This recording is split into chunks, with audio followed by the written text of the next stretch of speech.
আমার ছেলে যদি কোনো বক্তব্যে বলে থাকে যে আল্লাহ সত্তাগতভাবে কোনো স্থানে অথবা আরশে আছেন, তাহলে আমার আশঙ্কা হয় সে বর্তমান সময়ের চরম ফিতনাবাজ লামাযাবিদের খপ্পরে পড়ে বলেছে। চার ইমামের মুত্তাফাক আকীদা, আল্লাহ সত্তাগতভাবে আরশে। সত্তাগতভাবে কোথায়? আরশে। আমি তাকে সতর্ক করেছি যে এটা আহলে সুন্নাত ওয়াল জামাতের মতবাদ নয়, এটা মুশাব্বিহা মুজাসসিমাদের ভ্রান্ত মতবাদ। কাজেই তুমি যদি না বুঝে এই বক্তব্য দিয়ে থাকো, তাহলে এই বক্তব্য প্রত্যাহার করে তওবা করে আহলে সুন্নাত ওয়াল জামাতের মতবাদে ফিরে আসো। আপনাদেরকে অনুরোধ করে বলবো, তাকে এই কথা বলুন যে তোমার এই বক্তব্য আহলে সুন্নাত ওয়াল জামাতের পক্ষে নয়, এটা মুজাসসিমাদের মুশাব্বিহাদের ভ্রান্ত মতবাদের পক্ষে। কাজেই তুমি তোমার এই মতবাদ প্রত্যাহার করো, এই বক্তব্য প্রত্যাহার করো এবং আহলে সুন্নাত ওয়াল জামাতের সঠিক মতে ফিরে আসো।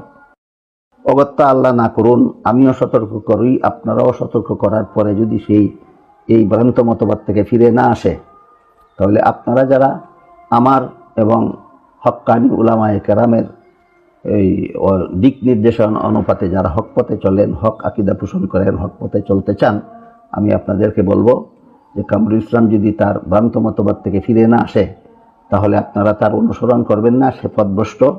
আপনারা কেউ আমার ছেলে মনে করে যদি এই পথভ্রষ্ট হওয়া সত্ত্বেও তার অনুসরণ করেন, আপনারাও পথভ্রষ্ট হবেন। এই জন্য আপনারা দায়ী থাকবেন, যে পথভ্রষ্ট করবে সে দায়ী থাকবে, এর কোনো দায়ভার আমার উপর বর্তাবে না।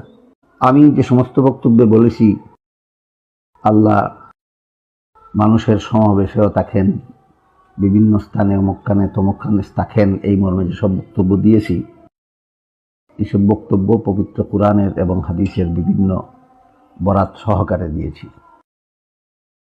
কুরআন হাদিসের যত স্থানে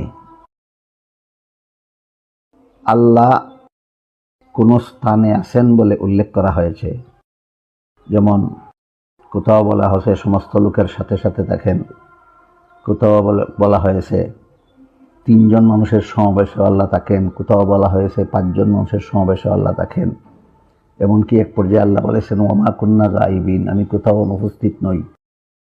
তেমনিভাবে হাদিস শরীফে আল্লাহ রাসূল বলেছেন ইন্নাকুম লা তাদউনা আসাম্মা ওয়ালা গায়িবা, তোমরা যার কাছে দোয়া করো তিনি বধির নন, তিনি অনুপস্থিত নন। এই যে এই সমস্ত নুসুস কোরআন হাদিসের এই সমস্ত বাক্যে যে আল্লাহ অমুকখানে তমুকখানে আছেন বলা হয়েছে, এর মর্ম হলো আল্লাহ গুণগতভাবে সর্বত্র আছেন।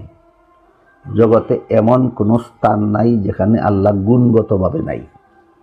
সুতরাং আমার বক্তব্যে এবং কোরআন হাদিসে যেখানে যেখানেই আল্লাহর সাথে কোনো স্থানের উল্লেখ করা হয়েছে, সেখানে উদ্দেশ্য হলো আহলে সুন্নাত ওয়াল জামাতের স্থিরকৃত সিদ্ধান্ত মতে সে সমস্ত ক্ষেত্রে উদ্দেশ্য হলো আল্লাহ গুণগতভাবে সর্বত্র বিরাজমান। আর আমি আমার যে বক্তব্যে বলেছি যে আল্লাহ কোনো স্থানে অবস্থান করেন না, এই ব্যাপারেও আহলে সুন্নাত ওয়াল জামাতের পরিষ্কার সিদ্ধান্ত আছে। সেটা হলো আল্লাহ সত্তাগতভাবে কোনো স্থানে অবস্থান করেন না। আল্লাহ স্থান সমূহ সৃষ্টি করার আগে যেমনভাবে স্থান ছাড়াই বিদ্যমান ছিলেন, সমস্ত জগৎ সমস্ত স্থান সৃষ্টি করার পরও আল্লাহ ঠিক তেমনিভাবে স্থান ছাড়াই বিদ্যমান থাকেন।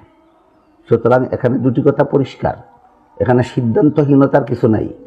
একটা হলো আল্লাহ গুণগতভাবে সর্বত্র বিরাজমান, আর একটা হলো আল্লাহ সত্তাগতভাবে কোনো স্থানে অবস্থান করেন না। একটারে আরেকটার সাথে একাকার করে দিলে বিভ্রান্তির সৃষ্টি হবে।